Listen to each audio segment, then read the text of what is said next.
Hi guys, okay, I decided I'd make a little YouTube video to try and explain DOS, Denial of Service Attacks, DOS. Especially since it's very popular these days in the news. You're hearing hackers using what you call DDoS, which is the Distributed Denial of Service Attacks. But essentially, it's not actually very complicated. Denial of service attacks really mean that your whatever computer is serving a service, when it is being attacked, it isn't able to service to legitimate users. So what attackers do is attackers would attack a website, for example, and because the attack is using up resources on the server cannot service legitimate users. So for example, let's say that we are on a website and we are trying to visit a certain page on the website. If the attacker is attacking at the same time, the site may go down, or the site may become busy and because it has to service the attacker's requests before it services you. So that is basically what a denial of service attack is. Nowadays though, the theory has changed a little bit. Nowadays, what you hear is DDoS, which is Distributed Denial of Service Attacks, which have to do with changes in internet bandwidth speed. But let's just go back to what a denial of service attack is. So long ago, I remember that it was very easy to do denial of service attacks, especially on computers, from computer to computer, because the bandwidth long ago was a lot less. For example, our internet connections long ago were 14.4K modems up to 56K modems.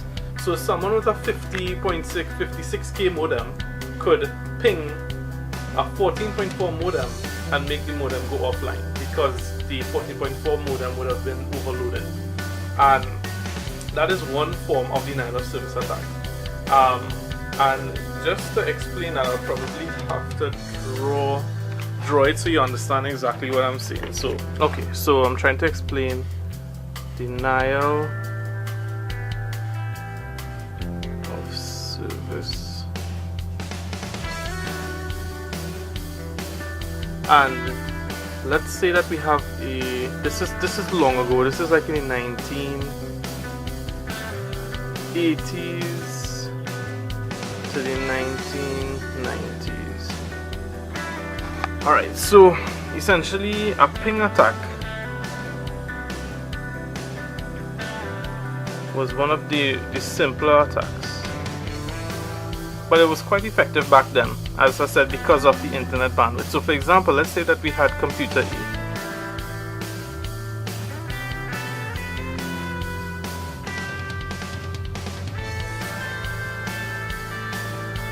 Then we had computer B.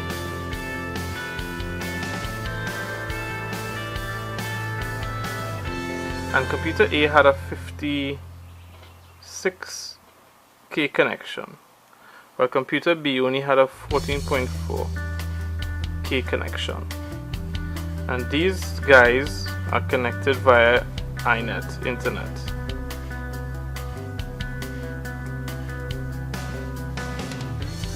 Okay, so what you could have done was you could have sent a ping from here.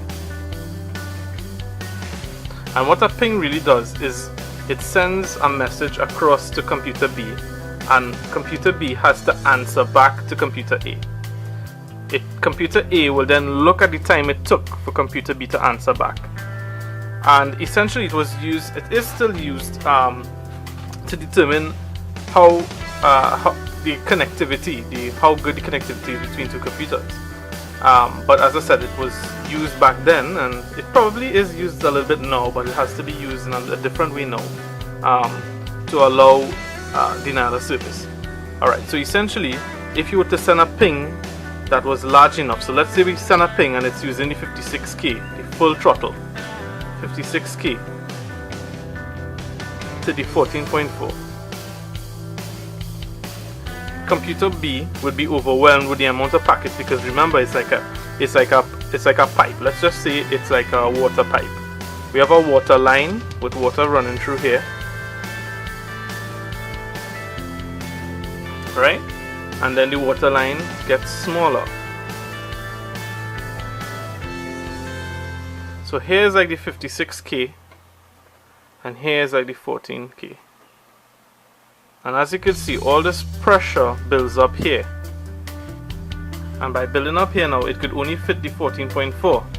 And then the 14.4K can't send out data as fast as the 56 because obviously there's a bigger bandwidth here.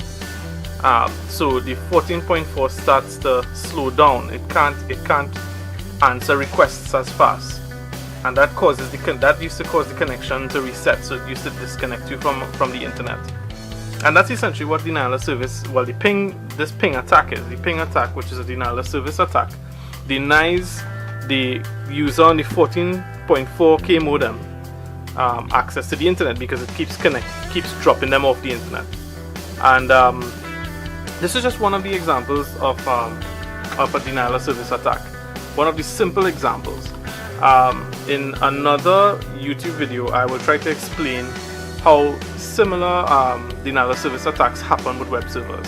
Thanks again for watching. Please subscribe. Bye.